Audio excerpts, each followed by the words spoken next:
joining us tonight to tell us about it, I love when things come together like this, is actually one of the esteemed members of the Gold Coast Master Brokers chapter. We are, of course, this is the Miami chapter. We have the Gold Coast chapter representing everything in Broward and in Palm Beach County.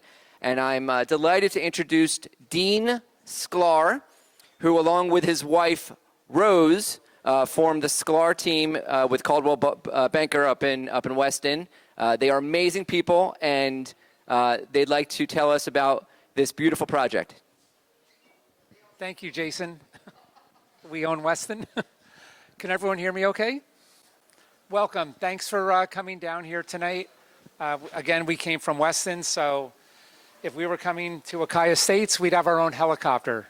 Because here we're going to have, one of the only properties in South Broward is going to be a helipad that's proposed that's going to be built in the premises. So a lot of the residents will be landing with their own helicopter. I don't know how many properties you could say that have that. A unique thing about this property is that we have a world-renowned architect named Vasco Vieira. He does a lot, that's better. He has a lot of properties that he's designed down in Portugal. This is his little slogan here, but here we're going to go into the collection that's presented by him. And I'll show the, give me 1 second, I'll show you the helipad.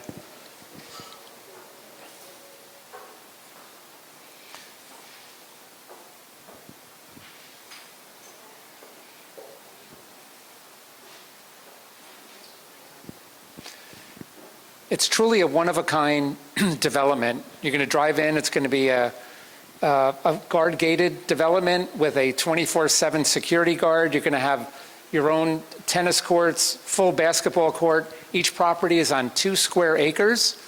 It's all prime property that's lined with royal palm trees up and down the street. Out in West Broward, it's right across the street from the city of Weston, where we do most of our sales. But the best thing there is that everything is right in your backyard. And everything here, as you can see, the furniture is done by Luminaire. And we have one of the residents that's going to have their Model E that's displayed in the back that I can give everyone a tour of when they want. After this, all the furniture that you see can be put into the property. And that's what he's doing on this property. This one buyer, he has everything being outfitted. And here we are, it's on 44 acres. There's 15 properties.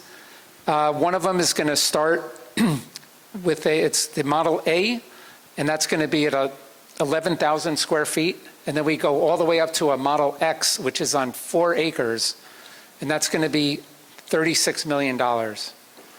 So a commission on that is paid up front is $1 million to you right up front.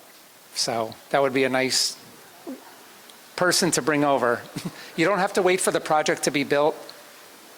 We'll take care of everything right up front for you. They close on the land first, and then they'll close on the property itself as it's being built. So everything in this development is customizable. Vasco Vieira, he likes to have he has a one-on-one with the children as well as with the family and the parents, and they want to know where the kids actually live as well as the adults live as well. They try to bring the indoors to the outdoors and vice versa. So out in Southwest Ranches, we're getting about $1,000 a square foot, and that's very good for new construction. I don't know what that would be down here, but I'm sure it would be a lot higher, especially the closer you get to the water. Anyone have any questions that I can answer about AKAI Estates at this time? It's a communal helipad. It's not that every resident's going to have their own. Yeah, no, it'll be one. And we're right next to the Cleveland Clinic, the city of Weston, which was designed by the Disney company. Mickey and Minnie were greeting people when they came there. It has the lowest crime rate. It has the highest rate of home appreciation from 2009 to 2012 in the whole nation. And like I said, everything that you see depicted in the videos that you're going to watch, all the furniture is duplicated. It's real furniture that can be put right into the property. So everything will be turnkey. And that's what we claim to be, is turnkey with Vasco Vieira. Once he comes in, it's a one-stop shop, and you have a happy client.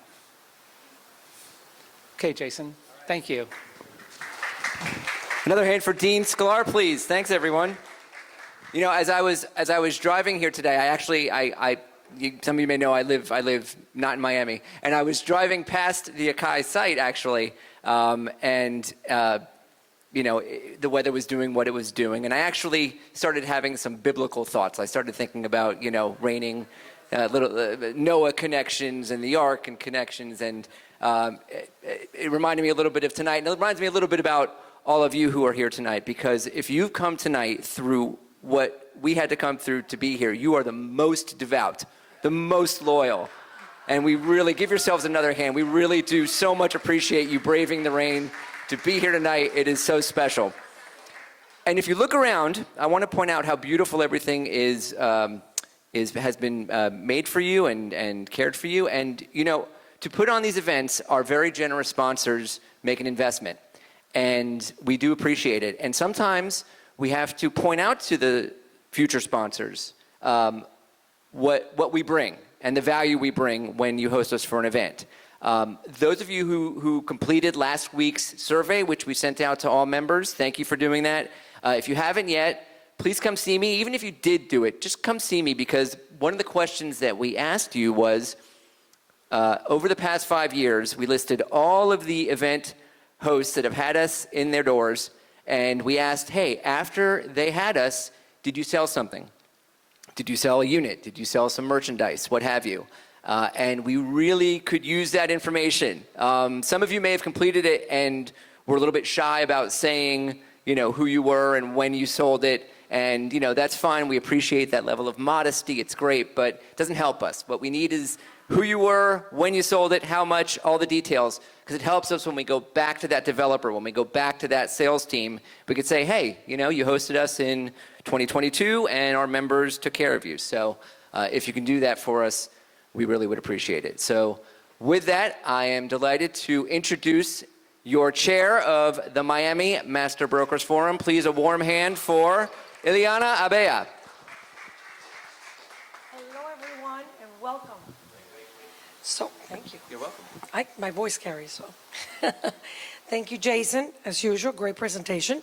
So, he stole my line. I must say, if you're here tonight and you're a master broker, you can add one more attribute to your bio, and this is bravery. As if you got in your car and drove here and made it, you're a brave person. Thank you, Dean, for the great presentation. Beautiful project. We're also very grateful to our host tonight, the beautiful Luminaire showrooms that have been here for many, many years. My office used to be down the street. And it's always been like the flagship, but it's been the most beautiful showroom in the Coral Gables. Quality. So we have incredible panelists tonight. I'm going to jump to that now. Ready to enlighten us on what's going on with the older condominiums. Everybody knows we're facing big challenges with what's happening with condo associations, insurance rates, recertifications, the 40-year, the 20-year, I don't even know how many years now we have to recertify. So good for those new developments. I see Alicia McCormick, I see Alicia Cervera. I mean, we're facing challenges with these older buildings. And as you already know, the condo owners don't know what to do. And a lot of them can't afford these hikes they're getting, you know. They're increasing everything from their maintenance fee to special assessments. But it's not all gloom and doom. And Jason mentioned about the what was it? So many things you mentioned. But he sent out a survey. And a lot of you answered that this was one of your biggest concerns right now with what's happening with the condos. A lot of you that do mostly condo sales. So tonight we're going to be addressing a lot of those concerns and questions. Again, it's not all gloom and doom. And tonight we have Rich Campanella. I don't know where he is. There he is. Wave. So Rich is with City National Bank, and he's our gracious financial sponsor. They are, I think, probably the one bank that's working with a lot of these condo associations. And they have a remarkable, not only are they're always been professional and great in processing and doing everything, but what they have is something special. And I believe it's the only bank that's now working with condo associations, helping them.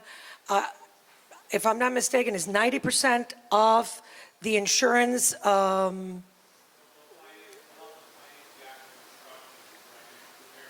Any repairs necessary for that 40-year recertification. So this bank is actually financing this work, which is, and it's going to really alleviate a lot of the concern on those owners. So, I'm jumping all over the place here. So, in addition to that, they have streamlined process, local decision-making, and a dedicated team that provides renovation, construction loans that assist associations in meeting the 40-year certification. I don't want to forget anything. They also offer immediate financing for up to 90% of a community annual's insurance premium and emergency lines of credit for other expenses. So again, we're concerned about it, but it's not the end of the world. Look, we're here. It was raining cats and dogs, and we're here.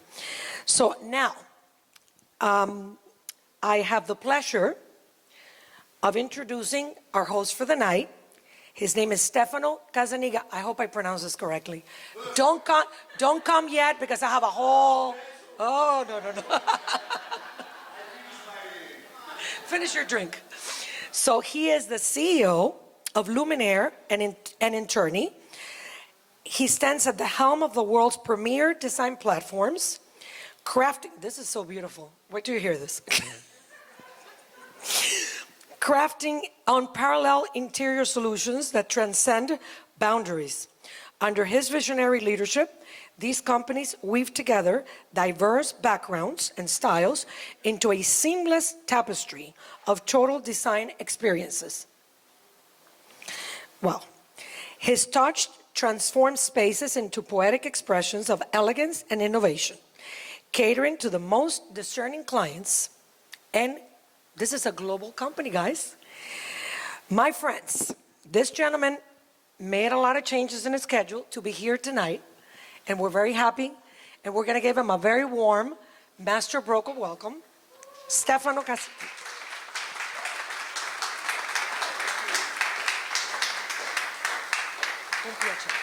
Thank you. So, I don't know where to say, I go here. So, I never had such nice introduction, so really I'm feeling almost like a kid. Thank you guys to be here, because really it's a very big pleasure to have all this incredible audience here in Luminaire. I think I'm not familiar with the weather in Miami, but I don't think this one is really the typical weather of Miami.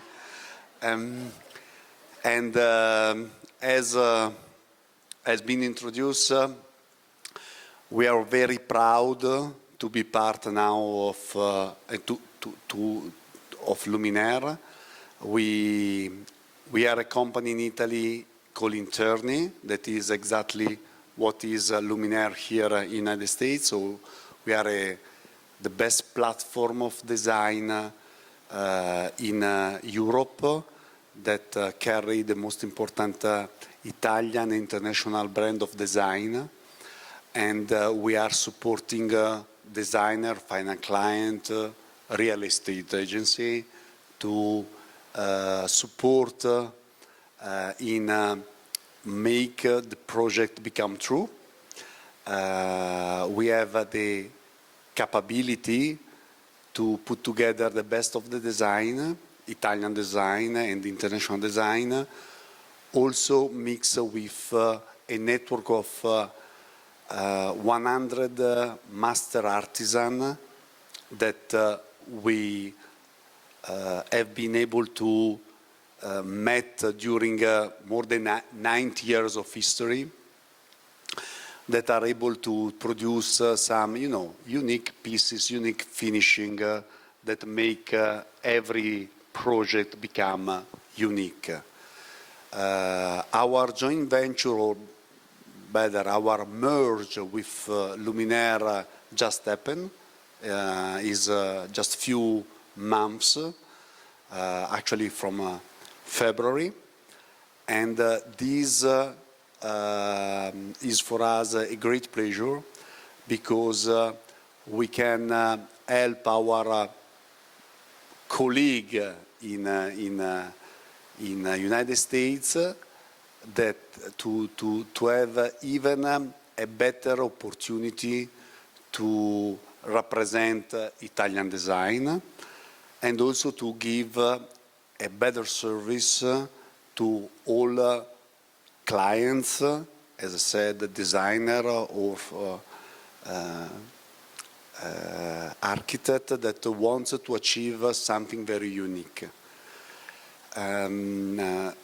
Luminaire is, you know better than me, but since when I was a child, Luminaire was really the benchmark. No? Even if I'm Italian, Luminaire was teaching how is really the difference between a furniture and the correct furniture to be put in a project.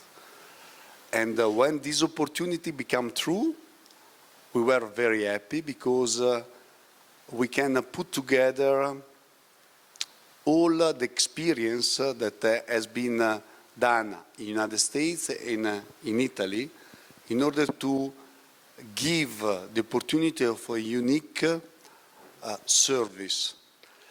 And this is why we are here. We are very proud to support AKAI in this incredible project that I'm sure is going to be super successful.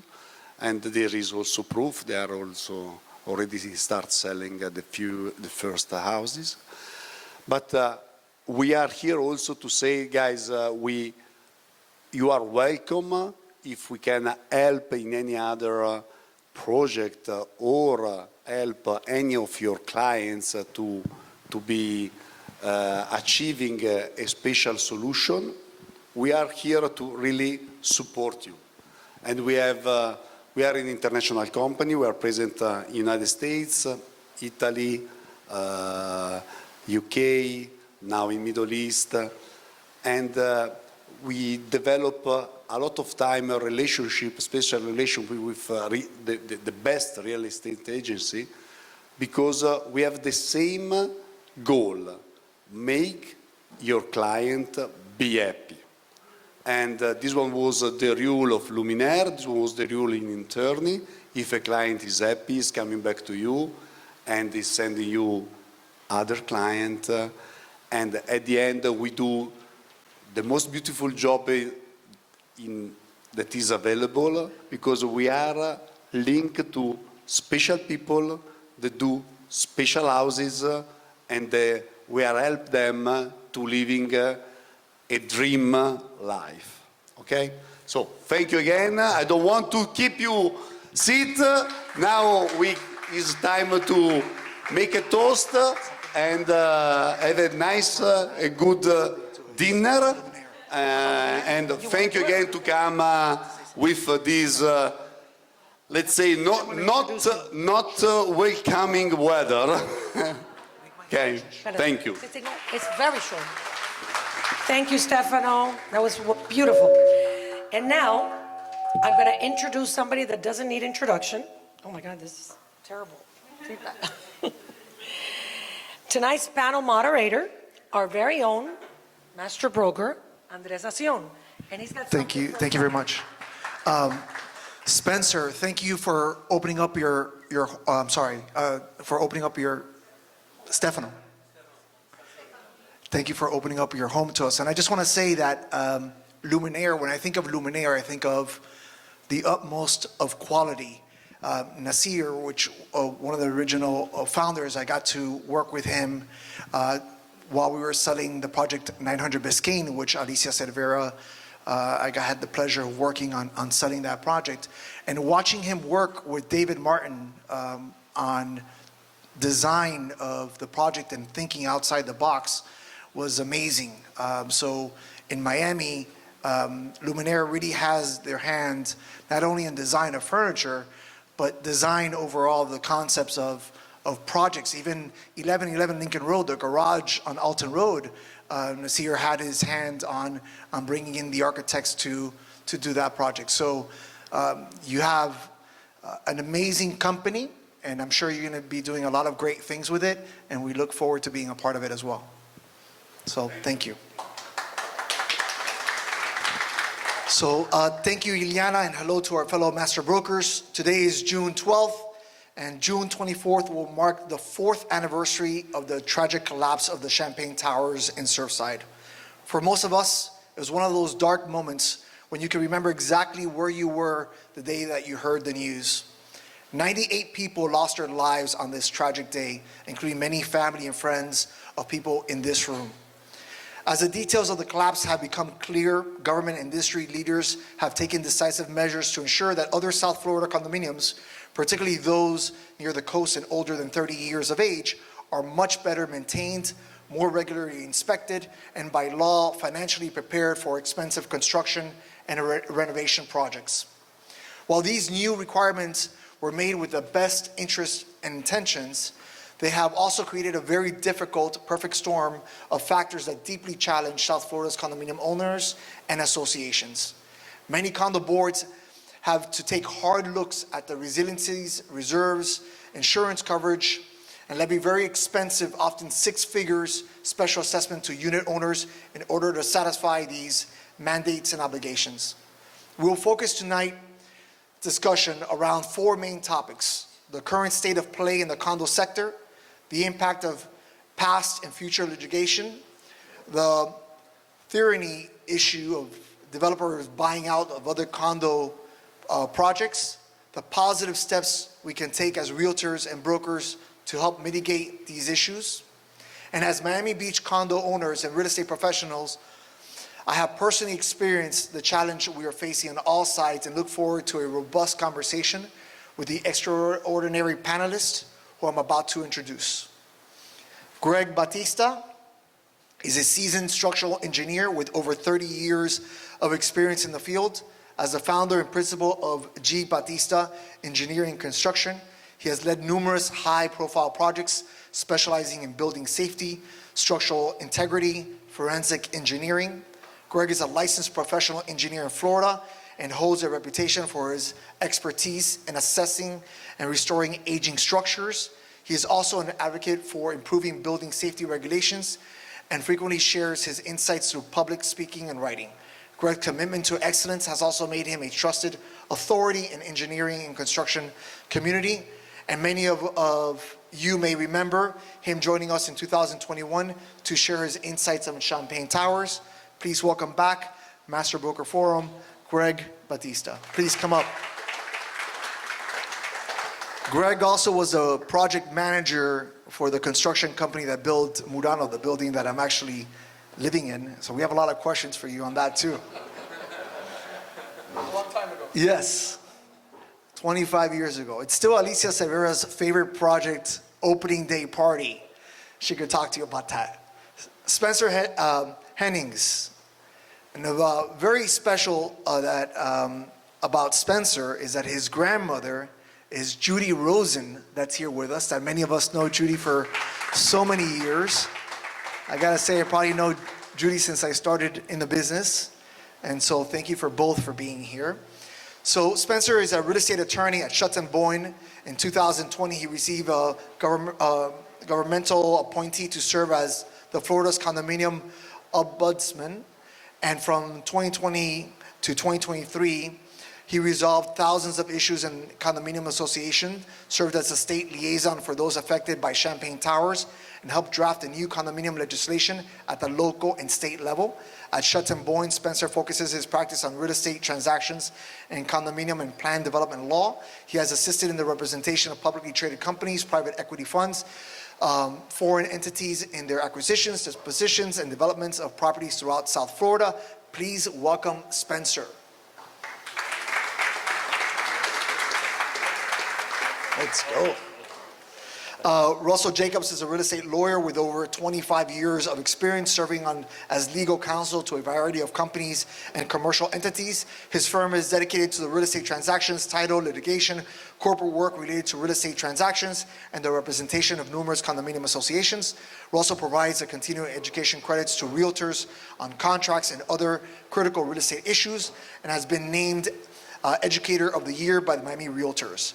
He has an active role in Miami-Dade County's Bar Association, chairing the professional committee as well as the condominium committee, and sits on the real property probate and trust law section of the Florida Bar Condominium Subcommittee. That's a doozy. Please welcome Russell Jacobs. Thank you for being here, Russell. Miami native Julio Robaina has a long history of serving the community and condominium residents during his tenure as mayor of the city of South Miami. In the late 90s, he proactively addressed changes and challenges unprecedented to the city's long history. He later served for 3 terms in the Florida House of Representatives, spending 12 years working to improve lives for residents. And also, my brother-in-law, which happens to be friends with Julio Robaina, was chief of police for South Miami during his time. So it was great. It's great connection there. During his long tenure as chairman of the House Select Committee on Condominiums and Homeowners Association, Julio led efforts to address critical issues within associations. Through hearings and the use of subpoenas, he sought to bring transparency and accountability to the actions of managers, attorneys, and board members. His work in the area helped initiate reform that continues to influence the way associations operate today. Julio is currently a partner at Apostles and Robina, a leading condominium and homeowners association management firm. Please, let's welcome Julio Robina. Thank you. All right, let's get started. And this rain is still going on out there. This is so awesome that we're all here. I thought there were gonna be 3 people here. Whoa. I thought we were going to be 3 people here, and it's going to be the panelists and me. Can we lower the volume or move the... Is this better? Or let me move the podium? Maybe. Hello? No, I think it was... Are we good? All right. We have the tech in the house. All right, so let's go. State of play. What exactly are condo owners and board experiencing in this moment, and what advice are you giving them? Let's. Did you hear that question, guys? So who would want to take a stab at this? I think you're the best, Russ. Yeah. I think we could all take a stab at it. Let's go. You want to go down? Go ahead, Julio. All right. First of all, thank you, folks. And by the way, a shout out to the wonderful bank that's represented here. We refer people to you every day. Thank you. City National. Yes, they are. They're incredible. I would say they're the only players really doing stuff for condo associations, and we currently are dealing with a couple of things that we're going to discuss, which is how is these legislative impacts and the case of how insurance is affecting condominiums in Florida, these new laws of these mandatory reserve studies that are coming up, and the mandatory other stuff that's being mandated by the insurance carriers. So what's happening to the current, we're going to concentrate on the older buildings. Yes, sir. All right, so older condos right now are in trouble. I don't know how to explain it any other way. They're really going through some tough times because for years, the law said that every year when we created a budget, the owners were allowed to opt out of having mandatory reserves or having reserves. Nobody in Florida, nowhere around the coast, not just Miami-Dade County, anywhere, would vote to have reserves, because that means you're basically voting to have to pay additional. So what's happened? Let's use Champagne Towers. I hate to use a tragedy, but it's a reality. No money an engineer finds out there's a problem, there's no funds to address it, tragedies happen. So what's happening is money is affecting where the majority of the people, at least in Miami-Dade County, are living on set incomes. I like to say they live on Social Security, and that's a form of affordable housing. Between the increases in insurance, these mandatory reserves, inflation, everything going up, they're easily getting a couple $100 more a month in increases on the average of every old building. You can imagine what that's doing, creating a lot of people that are going to want to sell, or they're going to fall into collections and be lien and foreclosed. So to be brief and to give everyone a chance, right now, the people that are benefiting from this will be those developers and investors, that money that's coming from wherever, from overseas, and people that are looking to buy these old buildings with the 80-20 law. You own 80%, the 20 that are left have to sell.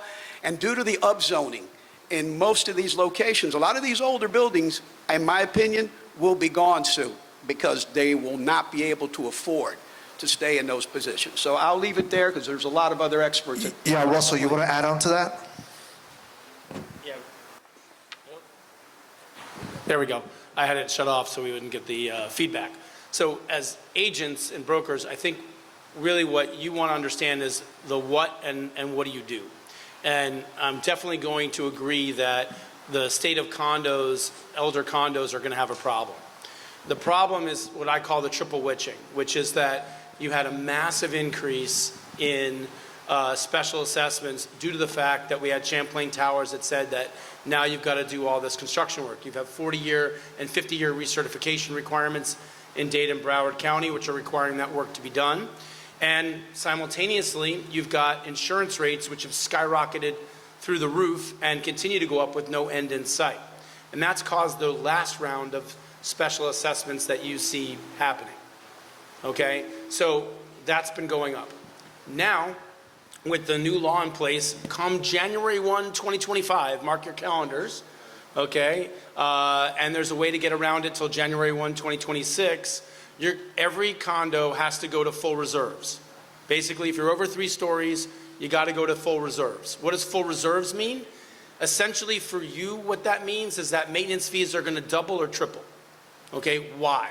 Because everyone's been waiving reserves for years and years and years and years. When something goes wrong, we'll special assess, right? You're not allowed to do that anymore. Effective January 1, you are no longer allowed to waive reserves no matter how many owners want to do it. Tough luck. You're going full reserves, cold turkey, starting then. Russell, let's go over exactly what is full reserve so that everybody understands. Sure. Very, very quickly, the ideal full reserves is based on a reserve study, which every condo has to do by the end of this year, or it's a breach of fiduciary duty. So everyone's going to do a reserve study. What is that? Really quick, because I know we have other people that want to speak and you need to understand this, is it basically takes all the different pieces of the building, structure, electrical, plumbing, waterproofing, painting, anything you can think of. Elevators, I mean, anything that exists in the building, they separate it out and they say, okay, what's the remaining useful life of that item, right? So if you think about structure, maybe that's 60, 70, 80 years, but when you have to go replace your structure, that's 50, 60, 70 million, right, to go replace your structure. What you then do is divide by the number of years you have left before it's going to crap out. That's a technical term, okay? And you figure out, based on the number of years you got left and how much it's going to take to fix it, divide that. Every year you got to have that much money in your bank account so that when it does happen, when it gets to that point of projection, you have the money in the account to pay to get that work done. versus doing a special assessment when you need it. When you need it right then and there. Correct. And the idea will eventually be that you won't need so many special assessments in condos anymore because the budget will be there as long as no one steals it. Right. So it's Miami, you know what I'm going to say. Spencer, what do you think about this? Test. Okay. Yeah, I completely agree with both Russ and Julio on this. We're going to see, what's going to happen when a lot of these people cannot continue to pay their assessments. And then you look at the exit strategies, right? And that's what I do. I represent developers, and we do condo terminations. That's a big part of my practice now. So one thing I've been telling developers is, well, if you're not able to buy enough units right now, wait a year or two, because that's when the reserve law is going to kick in, and people are going to say, well, actually, I can't afford my assessment. That offer that's actually higher than market value from a developer is now starting to look pretty damn good. So right now, we're sort of in this weird in-between area where the law hasn't fully kicked in yet, but we know it's coming. You know, Greg, a similar question to you, because obviously you're wearing the hat as the guy who's been involved in building these buildings 25 years ago. Now you're seeing coming back and you're repairing a lot of the stuff that other people did 25 years ago. So you've gone through the whole entire evolution of seeing these buildings and now to what they are today in Miami. What are some of the things that you're seeing in buildings that you're seeing constantly that need to be repaired? And maybe you could give us some tips of what buildings should be doing, looking out to make sure that they protect themselves somehow. How much time do I have? About 30 seconds. Okay. When you first, because the thing is, I'm an engineer and I'm a contractor, and I've been doing this for a very long time, and I bring that special experience to bear, which is I've built his building, but I also am repairing it and doing the engineering for it. So I've got a good breadth of experience. So the thing is that when you were talking about that, what I see first and foremost is the deer in the headlights, because these laws are coming down. And you know, in my office we've done thousands of 40-year recertifications, like literally, and we do structural integrity reserve studies. We do them all day long, and we take care of these people in these buildings. And he's right what he's saying about the people on fixed income. I hear them crying all the time, and I feel for them. So going back to the deer in the headlights, we deal a lot with condos on the high end and condos on the low end also, and they all have the same problem. It's the money. Because you can go from paying $2,000 a month to paying $5,000 a month. The same thing as Mrs. Smith, who lives in a medium income apartment that goes from $200 to $400. So the thing is that as these laws are coming down, what I've seen personally in my office is that we constantly in conversations with people, and they don't know about these laws. A lot of them don't know about it. And when I say deer in the headlight, I really mean it, because when the time comes and the bill is going to be due, and the government is going to come down and say, hey, where's my inspections? Then it's really going to come down, because as professionals, we all keep in the know. But there's a lot of people out there that don't have it, so it's a deer in the headlight. And this is something that's also, you know, you could also go to these buildings as us as brokers and bring that knowledge over to sellers and say, hey, if you're thinking of selling, better to sell now than to sell in a year from now or in 2 years from now, depending on if that's the situation of their buildings, because you're going to be much better off selling now. Julio, you wanted to add a comment to that? Yes. I just want to say something since we're talking about lawmakers, and I call this knee-jerk reaction laws. That's what occurred. 100%. And besides giving a shout out to City National, I want to give a shout out to that gentleman right there, Spencer. I don't know if you all know, he just explained to you what he did, or what he does now in the private sector, but he was our Florida condo ombudsman. And he did a great job. He helped thousands of people. And DBPR, which I call them useless DBPR, I think you all can relate to that, and I hope I'm being recorded so that they get the message. The bottom line is this gentleman jumped in and came out of his office, which most people in government don't do, and came and put skin in the game and helped people go through there. But back to your comments, that's what happens with lawmakers. This was a knee-jerk reaction. I was called as soon as Champaign Towers tragedy occurred and was asked to help write legislation.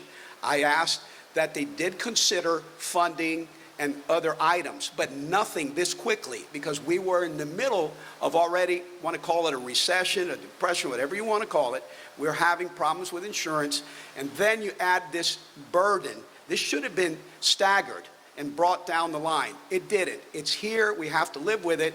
And unfortunately, there's more coming, because for the next 2 years, I've got insight that insurance is not going to go down in Florida. Yep. So timing is everything. If somebody's interested at looking at dissolving, maybe Spencer's your guy, now that we miss him as our Florida condo ombudsman, it's a time to look at it now, because, listen, one word, and I'll move along, gentrification.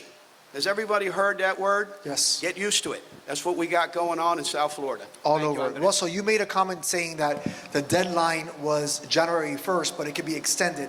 Why could it be extended, and what does that mean? How long, and what do they need to do? So it's inevitability. January 1, 2025 is the deadline, but essentially there's a little glitch in the law that they didn't fix, which basically says that if you pass a budget before January for a condo, then you can get the budget through. So basically you can get your budget through with a waiver of reserves for 2025 if you do it in December of 2024.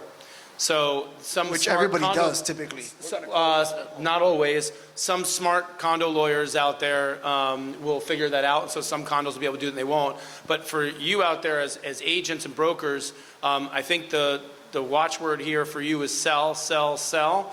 Right now, you should be on the listing side of those condos and talking to owners about why they need to sell now as opposed to waiting and being with the avalanche of many, many other unit owners who do not see this coming, are not being, this is not being talked about out in the air so much. So this is your inside track to where you need to be right now, and you need to be listing properties and getting them sold. And the stuff we're explaining to you is the bullet points you can be using to help convince people that they need to sell now before the tragedy hits. So to our lawmakers here, so much of this financial pressure on owners and boards stems from dramatically increasing of insurance premiums.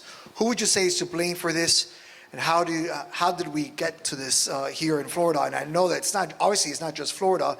Many other states have to deal with it with, fires and other situations. And in Florida, we're dealing with it with storms and hurricanes and water. So what are your thoughts? Andres, let me take a jab at this, because a lot of people have different points of view. Some play politics, politicians taking money from the insurance carriers, but there's one thing that we can't turn our back on. This is the #1 state in fraudulent claims. That drives our premiums. I don't know if you all know that. That drives our premiums through the roof. On top of that, we haven't been very lucky with the cycle of storms. Look, we're anticipating an incredible year again this year. I have a home in the Keys, and I'm basically getting ready to start putting out all my bags and everything because it's that bad. So you do understand, and I don't think I need to explain to anybody how the process is. Carriers leave. I'm the one who created, through law, don't hate me for this, a company called Citizens Insurance for Florida. And I'm a Republican, and I don't want to compete against the private sector. But guess what? I was getting calls that the private sector didn't want to cooperate. So how are realtors going to sell when you can't get insurance? So I had to bite the bullet. I had to work with the governor who walked into the chambers. Here's a little lesson on politics. And we got citizens to become competitive. And that's not a good thing. I want to be clear. But we had to do it in order to salvage the business of being able to sell properties and people being able to have, even to keep what they had. So we still have it. And it's shameful that it's got to be, it used to be the last resort. Now it's the #1 resort because we're not getting cooperation. Maybe somebody wants to take Spencer, it from you want to Yeah, take well, a jab? I just wanted to add, Julio did great work in the legislature. And not only did he work on Citizens in that project, but he actually created the Ombudsman's office when he was there in the 2000s. He's like a bull in the china shop. He got up to the legislator. He got things done. He doesn't play politics. He gets things done. But I really appreciate that about him. About the legislation that we were talking about, I just wanted to comment on that. Was it knee-jerk? Probably. Is it over the top? Maybe it is, maybe it isn't. It's a bit extreme. I think we can all agree on that. But really, I want to say that it is positive in some respects also, right? We're making sure that these buildings are safe. And if someone's assessments go up and they can't afford it, well, to me, they can't afford to live there, right? If you can't afford to maintain your property and keep it structurally safe so we don't have another tragedy, God forbid, then maybe it's time to move and maybe you can't afford it. And that's a hard truth to tell people, don't get me wrong, but that is the reality. So, I'm sorry, in retrospect, is there something that we could do now to help mitigate this, the new laws like Bill 4D is, are some of the lawmakers realizing that maybe they went a little too heavy-handed, or we're already on the horse and there's no turning back? Let me answer that. As an engineer and as a long-time contractor here, and I've known a lot of old contractors that have been building since the 50s and the 60s and the 70s here, I'm going to say this. If it's heavy-handed, I would agree, but it's as a result of things that happened. If you go back in the 70s, and I've spoken to people that have been building from I'm not going to say the names, but they would tell me, when we were building out on the beach, we didn't have Rinker. You know what they did? You know where they got the water from? They got it from the beach. So already all that stuff was built in there. And all the stuff that you guys know about Champlain, that you had the inspections weren't all there. You had the South Florida Building Code that wasn't enforced as bad, as strongly as it is now. I know these things firsthand, and it's absolutely true. It wasn't until I was building a building in Fisher Island when Andrew came. And it was night and day as far as you can see that the inspections were a lot tougher. You had the NOAs and all these other things that were instituted. So yes, it is heavy-handed, but it's because there was already a culture of bad design, of bad building, of doing a lot of bad things. So we're just paying the price now. I would say one thing, which is that a lot of the law is necessary. The one thing that wasn't necessary is to make the reserves be full instantaneously.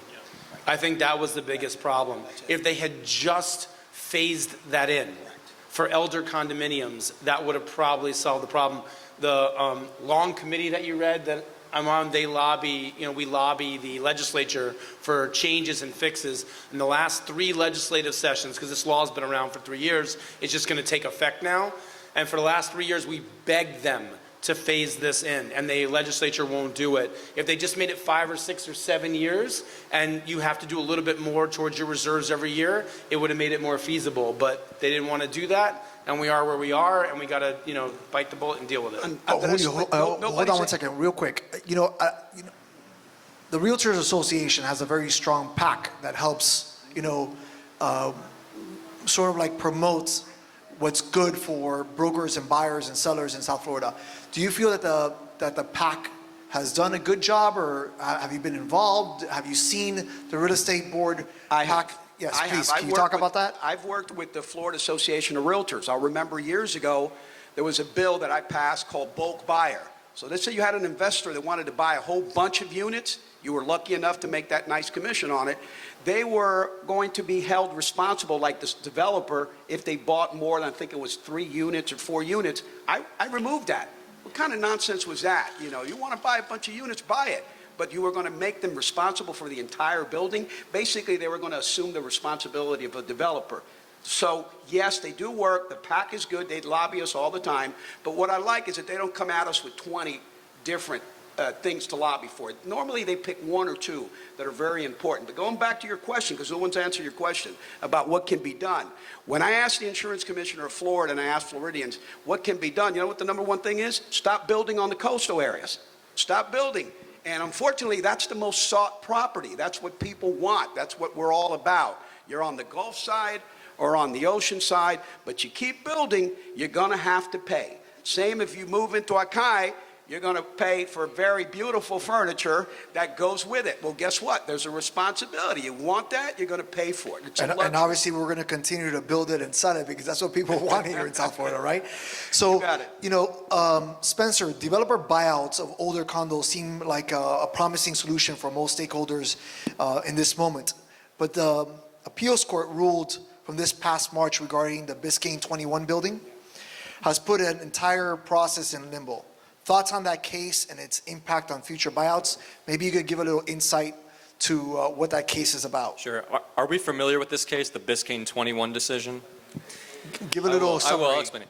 So basically, one thing that is fairly common practice is for a developer to buy enough units and then amend the declaration, the governing documents of the community, to make it more feasible to terminate the condominium. Right, some condominium governing documents require 90 or 100% even of unit owners to agree to terminate that condo, and you have to go through that process. It's very statutory. It's a long process before you can terminate the condo, demolish, and redevelop. So in this particular case, the governing document said you need 100% of unit owners to agree to terminate, and you need 100% of unit owners to agree to change the quote-unquote voting rights of the unit owners in the association. So the developer bought enough units. I believe there was 96% of unit owners wanted to terminate. And 4%, I believe was the number, did not want to terminate. They didn't want to leave their home. Okay. So the developer had enough units to amend the declaration, but not 100%, obviously, but they had enough to amend the declaration. They lowered the threshold to 80%, right? They owned over 80%. They lowered it to 80%. They amended the declaration to say you only need 80% to terminate, and then they proceeded with the termination. Well, those 4% of the unit owners said, no. You altered my voting rights by changing the threshold to terminate. And the lower court, which I actually think got it right, and then the appeals court, I think it was a bad decision, which may be overturned, possibly. We'll see. Said, when you changed the threshold from 100% to 80%, you essentially took a veto right away from these unit owners. And therefore, you actually did change their voting rights under the governing documents, and you would have needed 100% just to do that. So, you know, it's not a good thing for terminations. Is it going to completely stop them? No, definitely not. And the reason is, every condominium declaration is different. You have to do an analysis for each condo declaration, right? When was the condo developed? What was the law at that time? What's the language in the declaration? Does it incorporate future changes to the law so that it's current law, or is it the law from 1979 when it was developed? There's a whole analysis that needs to be done, so once that's done, you know what the threshold's going to be. And of course, like I said, it's not a great decision for condo terminations, but it's not going to stop the entire market of condo terminations. And I think condo terminations are one of the better exit strategies for a lot of these buildings. So if you know, these laws were written and these condo docs were written 40, 50 years ago. Now these new condo docs are being written. You know, what is your recommendation for these condo docs to say now regarding termination, forecasting now 50, 60 years from today? Okay. I think saying 100% is ludicrous. I mean, you can't get 100%.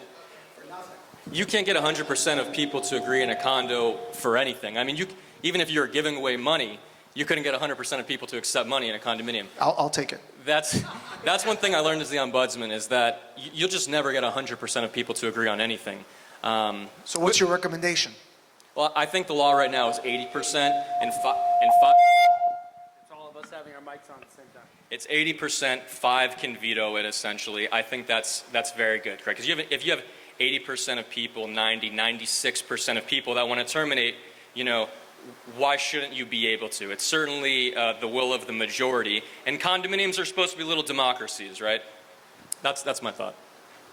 Spencer, Julio, Greg, anybody want to add anything? I just want to agree with Spencer. I think 80%, but you've got to give these communities an opt-out, because currently there's someone here today, we're working on his association. It's on Edgewater in Coral Gables. Beautiful area. Old condo, you know, it'd be a great sell. I mean, it's been upzoned, so the city of Coral Gables knows that once it's gone, it's going to go up, but it makes it almost impossible for everyone to agree. Even that 80% becomes really difficult to reach that threshold. But to me, and remember, I'm not going to put on my hat as a part owner of a property management company. Yes, we love the business, but the deal is, what's best for the owner? And that would be the best thing, in my opinion. When they ask me, what do you think? I think the best thing is for you guys to try to dissolve this association, sell this property. You're going to get a lot of money, because since it's upzoned, these developers are going to be able to pay a little bit more than probably market value, and it gives people an opportunity. But this is what I hear all the time, Andres. But where do we go? Where are we going to get something at this price? So that seems to be the... Yeah, and obviously they're locked into their taxes, right? Which is a huge advantage, you know, that they're probably, oh, that's an interesting topic that you just finished mentioning, because obviously a property is worth today $1.5 million. Somebody's been living there for, you know, 30 years, and they're paying $9,000 a year in taxes because they're grandfathered in with their homestead. You know, what do you say is going to change about that? Going to change. I'm glad you brought that up. This is why these forums are great, because things come at you. So, you ever heard of portability? Yes. We passed a law called portability. Yes. Once in your lifetime, you can move and take your property tax value, but it was set at like something ridiculous. Very low. 200,000, 300,000. If that, Spencer, you may know the amount. 500 grand. How much? 500? 500 grand. Well, find anything anymore that's 500,000. It doesn't happen. So now we have, thanks to a realtor that called us, Senator Ana Maria Rodriguez is going to be sponsoring legislation come November to extend that number to probably 1 million or more. It's about time we get with the program, because nobody's going to use portability. That would be great. It would be great if it could get ported for the whole value of the property. You know, in essence, the reason why people are not moving is, one of the main reasons why people are not moving is because of that exact number. Brought to us by the realtors, because Senator Ana Maria Rodriguez is the government person for the Florida Association, for the Miami Realtors Association. How Yeah. lovely is that? Somebody that gets it. Greg, I would love to hear you talk a little bit more. So is there anything that you could recommend that we could advise our associations on what they should be doing to, regarding either upkeeping or hiring a consultant to recommend? What do you, if you were living and you were on the board of one of these buildings and you were wearing your condo board member hat, what would you be doing for the integrity of a building that's 30 years old or 20 years old? I always tell everybody education, education, education. Because a lot of I deal with boards every day, every single day, every minute. And there's a reason why, if you go to my website, I mean, I wrote one of my books there. You'll see it's Condo Chaos there. That's my last one I wrote. But these are books that are written for property managers, people that are not engineers. These are made for homemakers, for teachers that make these decisions. I mean, sometimes, you know, I go up to one of these board meetings and I say, you have to spend $5 million. And hell absolutely breaks loose. And I think that the best thing is education. And that's why I've written all these books. If you go to my website, it's in the book there. It's a great resource. But now there's a law, right? Now people who are on the boards are going to have to take a course that be mandatory that before they didn't. So now they're going to be forced to go through an education process if you're going to be on a board, which I think is fantastic. And it's great because I've seen firsthand as people read these books. I have a book that's called Hiring an Engineer, Hiring a Contractor, Re-roofing Your Building, Putting Windows on.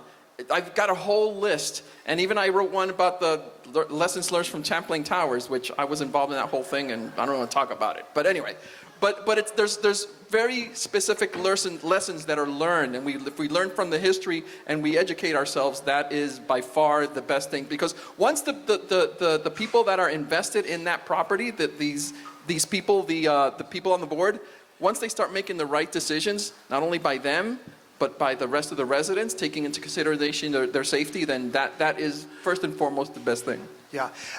Can we ask a question of one of the panel members? Yes. Greg? Oh, I like that. Let's Greg, go. I got a question for you. Oh, you running for office right now? We're gonna these guys. No more Okay. office. Nothing like the private sector. Yes. Don't like that private. Go ahead, the Julio. public sector. Anyway, for you, tell us about the shortage of engineers and people that are needed to do these SIRs. So it's here we go again, another. And by the way, I want to make sure that my colleagues that hear me, I'm not saying that what they're doing isn't necessary, but they need to think these things out. So all these SIRS reports are due all around the state of Florida. Tell us how many engineers are actually available to do this work. I mean, we were all busy. In the market, we were sought after, structural engineers and people that do these kind of things. Champlain Towers happened, and it's multiplied by 100.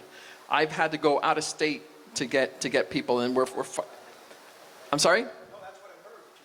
Oh yeah, we're short. And the building departments understand this. And luckily, when I've spoken to different building officials, they all understand that. And they say as long as, you know, they see that some sort of progress is happening. Yeah, they understand it because they're super short. Yeah, they understand that. But it goes even beyond that, because what happened in Champlain Towers with me is I went over there and I went into the building 2017. I told them, you have a concrete problem.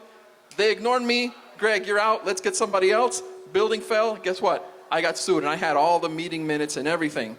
I said, look, I told them. No, it doesn't matter. You are negligent. And if you look at the $1 billion settlement, you'll see my name there, Greg Batista.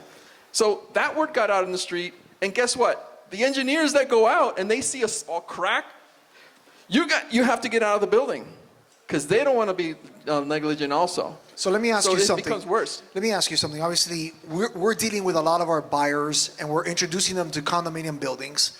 And we want to make sure that we're protecting our buyers when they're buying in one of these buildings. And, you know, is there a list that maybe you guys could provide us of, like, questions that we should ask to the associations, things that we should demand from the associations for our buyers to make sure that they're educated when they're buying in these buildings, so that 6 months down the line, they're not hit with $200,000 special assessment that they were not expecting? Yes, one of the great things that came out of this law is transparency. And all those reports the SIRS reports, the meeting minutes, the 40-year recertifications, all these inspections, you have to be transparent. That's part of the law. And if you get brokers such as yourselves and you guys know this, you guys can arm yourselves and say, hey, look, this is all the information that you need. Hopefully it doesn't have really bad problems there, because that's going to mess up your sale. But still, that transparency, it goes back to the whole education thing. It's not only education about understanding and reading about it, but educating yourself as far as what you're buying. Buyer beware. And I'll tell you, I'm selling a condo now where the building is in Brickell, and they're about to have some damages on a pool, and they can't tell you the number of the special assessment because they don't even know what the number of the special assessment is. There we go. So in that situation, you either have to, the buyer needs to make that decision of saying, hey, we're going to put some money in escrow, or we're going to wait and see, or we're going to sit back and wait until that analysis comes back. But it could be 2 months, 3 months, 6 months before you know what the real number is going to be. Andres, Julio. let me give realtors some advice. Again, legislative cap, I'll put the management company owner cap on. Besides all these laws, the ones we've talked about, there's new other laws that are passing that I don't know if you're going to ever get volunteers to want to be members of a board of directors anymore.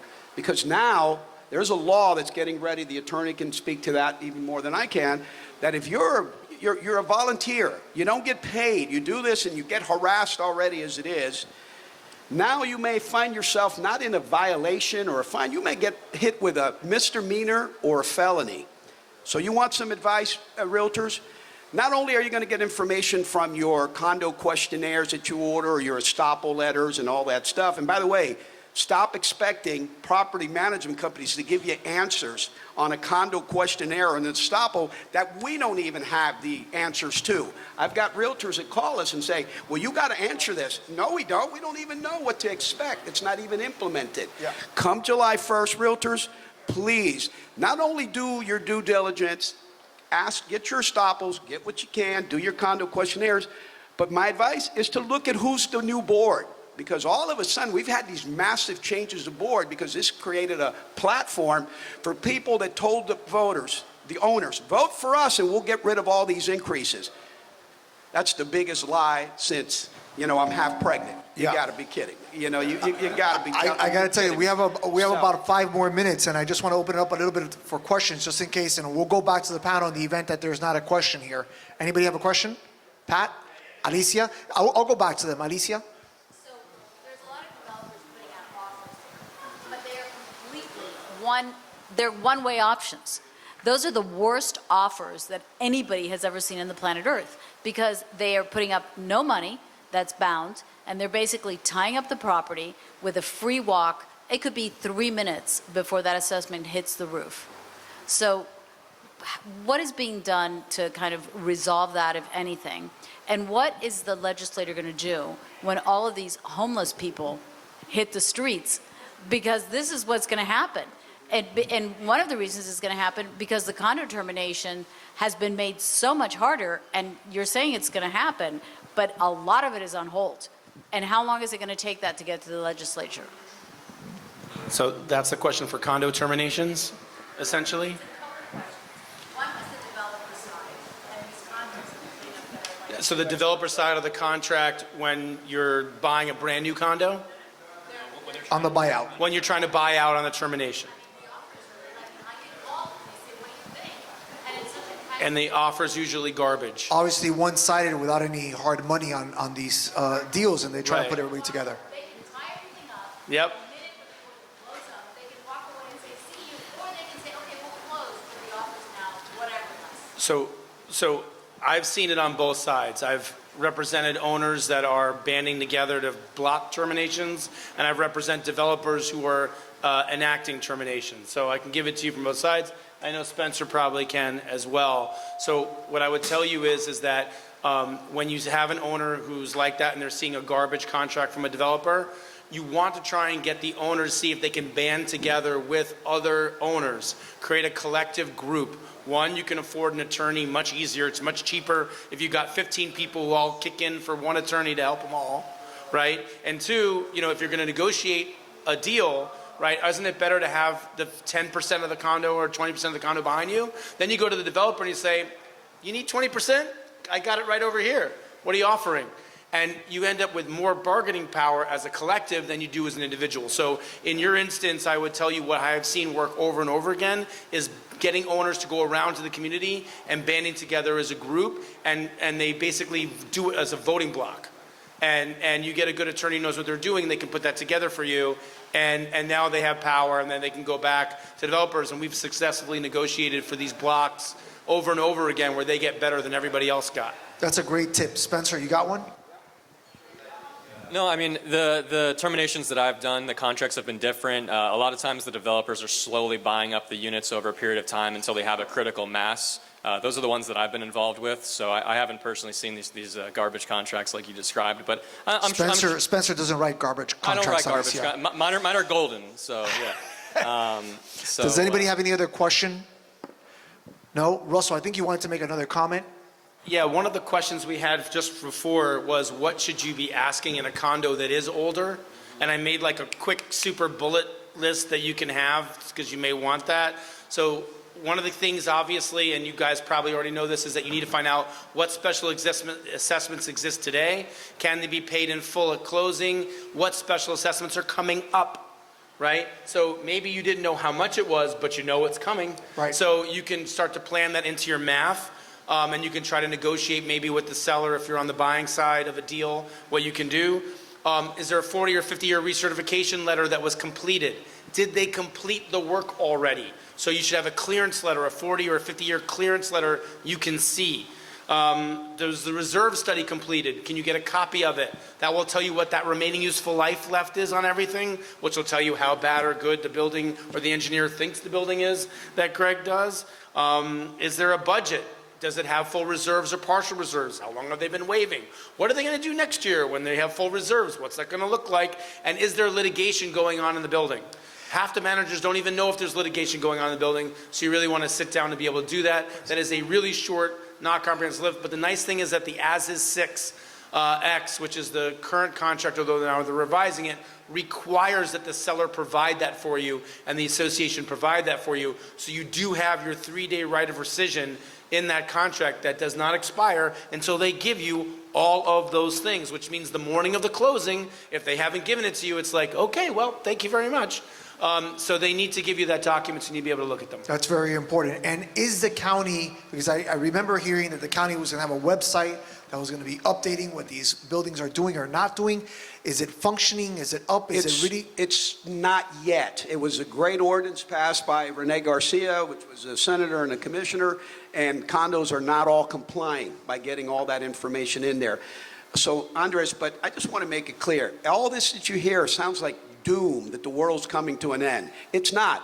You can still do very well in purchasing if you've got buyers that want to buy these units. If you can work with a developer, there's a lot of money to be made. So I don't want to send the message to beware. There is money to be made, and there's opportunities And here. these are great buildings as well. Absolutely. I mean, I still think that Santa Maria is one of the best buildings in Brickell, and it's one of the oldest buildings in Brickell. So I would not like say people don't buy it in an older building. No, you don't want to. But at the same time, if you don't want to deal with all these headaches, you could always buy pre-construction in a new There you building. go. And it's like buying a brand new shiny car with a warranty that you don't have to deal with these kind of problems. And Go ahead, do Julio. your due diligence. Yes. Folks, what we're trying to tell you is we're here to show you what's going on.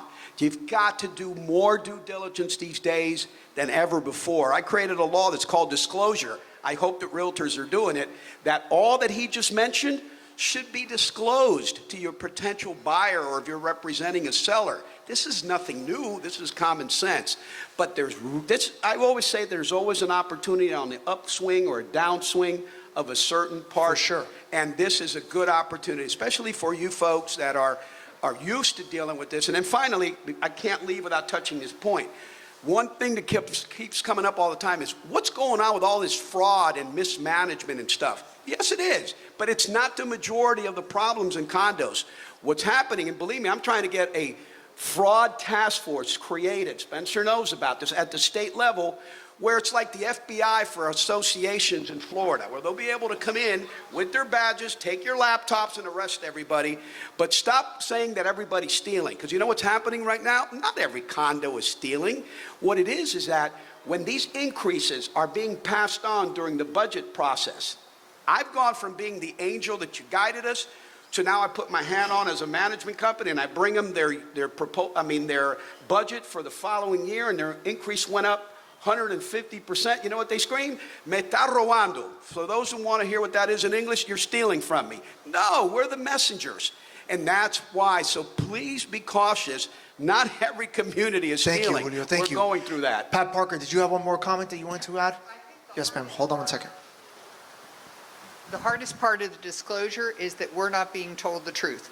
By the manager, by the association, by the sellers, by everything. How can you, I mean, during the inspection period, that's where I managed to get lucky enough to unveil the truth. But we have to do that. If we don't, you could say sell now before it happens. No, we already know it's happening. So that's a disclosure. You can't say that, you know, go ahead. By the way, do you know how many realtors I have reported for not doing what they're supposed to do? You know, I understand that this is money, this is people's livelihood, but you know, we'll be good to you and we'll help you, but please be honest with, especially with the buyers, because I've had buyers that closed and a month later, I'm having to send them a bill that says, I was never told this even had an association. Can you believe that? Welcome to South Florida. So is this a Florida problem, or is this a national problem that Florida is addressing? My humble opinion, Florida, we're the leader at everything, okay? That's the way I see it. If you want to see how to do it or not to do it, come to Florida. But no, I talk to people in Virginia. I talk to people in California. I talk to people in Nebraska. And guess what? They got the same problems, but mostly the areas with mostly coastal areas are the ones having the most problems. So, They already went through this gentrification a long time ago. California's a mess right now, worse than us, and they're looking to us for ways to guide them. That's so not a good idea. last question before we go to the sushi, because I see it right there. I'm sure many people are hungry. Christina was one of the past presidents from the Florida Realtors. Here we go. It's a Florida issue. We were one of 3 states that allowed waiving of reserves. And so that was the legislature that allowed us to waive reserves, just if we're clear on, you know, where it all started. No. But no, I actually have a real question. You said there are people not compliant right now with the Miami-Dade code of putting their documents into it. And I have heard numbers that Florida the legislature actually has no idea how many condo buildings exist in the state of Florida and couldn't tell you if they are compliant or not, and how will they manage who is compliant or not, and what is the repercussions if they are not compliant later? Well, I think the state does know how many condos there are, because in order to create a condo, you have to submit documents to the state. You know, how good is that database? It's like a glorified Excel sheet.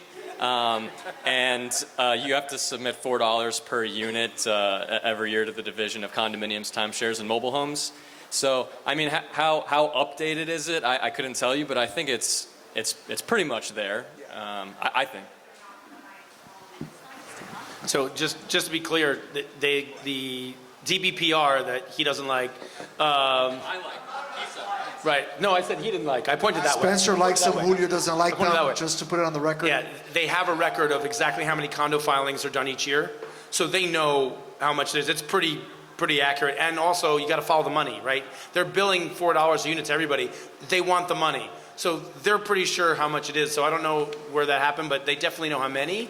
The issue is you have to be compliant with certain things, and then it's the DBPR getting to enforce it, which could take a while. So Julio, Russell, Spencer, Greg, thank you very much for being here. Guys, let's make sure that we use them as resources. Get their names, get their phone numbers, have them on your phone, because you're gonna need them throughout your selling process. Thank you very much, and enjoy the sushi.